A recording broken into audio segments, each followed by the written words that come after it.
Hey, how's everybody doing? This is Scott Wellington.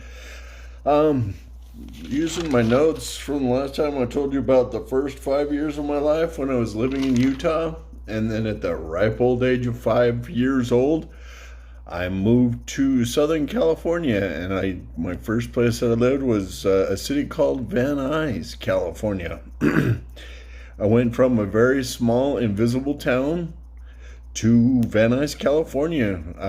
If you count that part of Los Angeles, it's a very large town. It's very populated. It's a little bit different from, well, not now, but back then it was a little bit different from where I was from. I moved there because of my stepfather. I was 5 years old. My mom was on her second marriage. She was, let's see, if I was five, she was 18, 19, 20.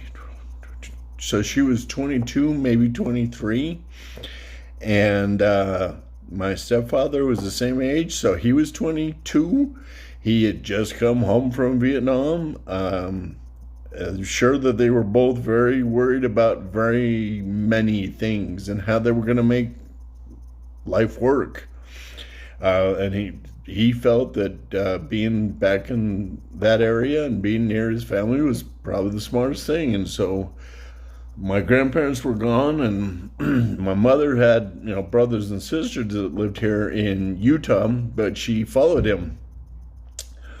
So I was 5 or 6 years old and moved to Van Nuys, California. And I remember the first place that I lived in Van Nuys. Like I've said, people like to assume that everything has been very easy and very nice, and it hasn't. I've been through a lot of things.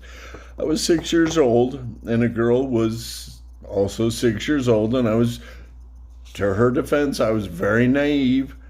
And she said to me, "Show me yours, and I'll show you mine." And I was very confused, not blaming anyone else, but I was very confused because no one had ever asked me that before. So I didn't really know what was going on.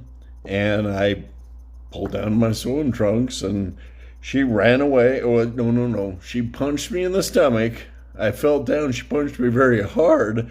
I remember falling down. I remember passing out, and she ran away and told my mother that I was making sexual gestures at her. So I then went home to try to figure out what was going on, and I got spanked by my mother and grounded, and spanked by my stepfather when he came home, and I was obviously already grounded. So I was very, very confused. I didn't understand anything. I was very naive, and I didn't know what had happened. I was very confused. But anyway, I share that story to show you I kind of started out with a little bit of confusion, just like everybody.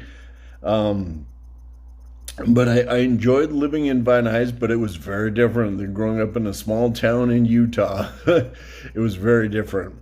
To live in Los Angeles County, there were millions of people. Everything was crowded, and it's worse now. So what I'll say to make this really short is I'll share more about my life and how I grew up and my challenges. But right now I know that everything's challenging for everybody, and I know it's a very hard time for everybody, myself included. But always remember, negativity is always louder than positivity.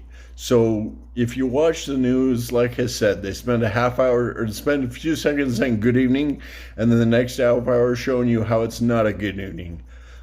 I don't follow the news. I haven't followed it for years. Be positive. Be positive for yourself, not for anybody else, but do it for you because it's so much easier. And always remember, you can be losing at halftime and still win the game. So, even if life's challenging right now and life is confusing right now and negativity is really loud right now, be positive. Choose positivity every second of every day. And make sure that you win your game. Choose success over dollars. Success over dollars. Choose happiness over dollars. Choose happiness over success. Choose happiness over power, over fame. Just choose to be happy. You only have one life. So choose happiness. Everything else is second place or lower. So I'm going to wrap up, and just my little saying that I came up with today is just be positive, be a leader, and be optimistic. I hope everybody has a great day.